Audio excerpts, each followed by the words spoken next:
Hey, what's up, guys? Welcome to Friday, baby. Sun's out, guns out, ready for the weekend. Listen, man, I hope you've enjoyed this week. We've been looking at John chapter 14, examining the context around the I am statement of Jesus, that I am the way, the truth, and the life. I hope you've been encouraged by this, that you've learned more about the character of God, more about the character of who Jesus is.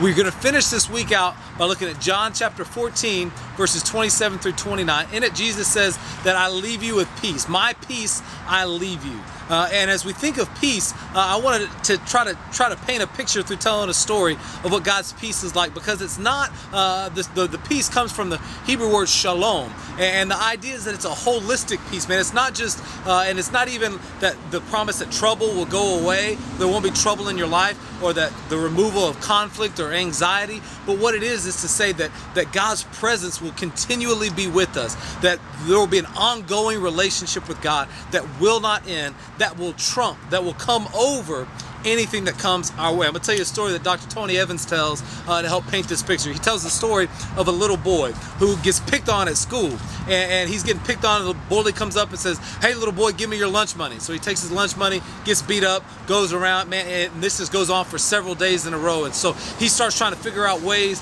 to get around this, right? He starts talking to his buddies. "Man, what do I do? I'm tired of losing my lunch money. I'm tired of getting beat up. What do I do?" His buddy tells him, "Man, you need to go home a different way. So you need to travel a different way." So he takes a different route to and from school. Well, the bully finds the new route, goes to the new route, and beats him up and takes his lunch money on the new route. Then his buddy said, "Man, I just watched some Ninja Turtles. You need to go learn some karate." So he learns some karate and gets him some nunchuck. He's ready to go Raphael or Michelangelo or whatever on this bully when it comes by. And then the bully takes his nunchucks, beats him up with his nunchuck, takes his lunch money. Man, everything this dude tries, he keeps getting beat up.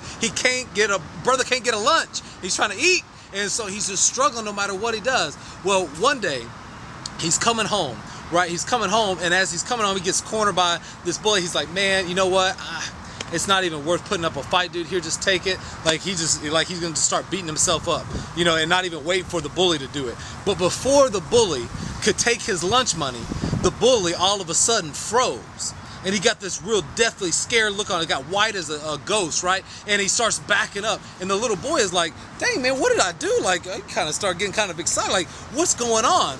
And when he turned around to see what the bully saw, the boy saw that his father was standing right behind him. And his father was like 6'13", talking about 330 pounds, just jacked up, swolled up in a mug, standing there bigger than the bully. And the bully ran away. You see, God's peace is a lot like that.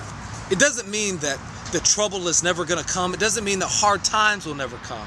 But what it does mean is that our Heavenly Father, God the Father, is with us, bigger than any trouble, bigger than anything that would come our way. That when the evil one, the evil eternal bully, the spiritual bully, he's not eternal, his day is going to come. When the spiritual bully, the devil, would come to try to steal our peace, to try to bring hard times on us, God the Father is there to stand up, 6'13", standing up over the evil one, to help bring us victory, to bring us peace. And that's why we can look back at the beginning of the chapter when Jesus says, "Do not let your heart be troubled. Believe in God, believe also in me. For he is the way, the truth, and the life, and no one can come to the Father but through him." I hope that this encourages you today, that to know that God's peace is with you, that he leaves it with you as a promise, that he'll never leave you, never turn his back on you, and that he has got you covered. I love you guys. Have a great weekend. We'll talk to you next week.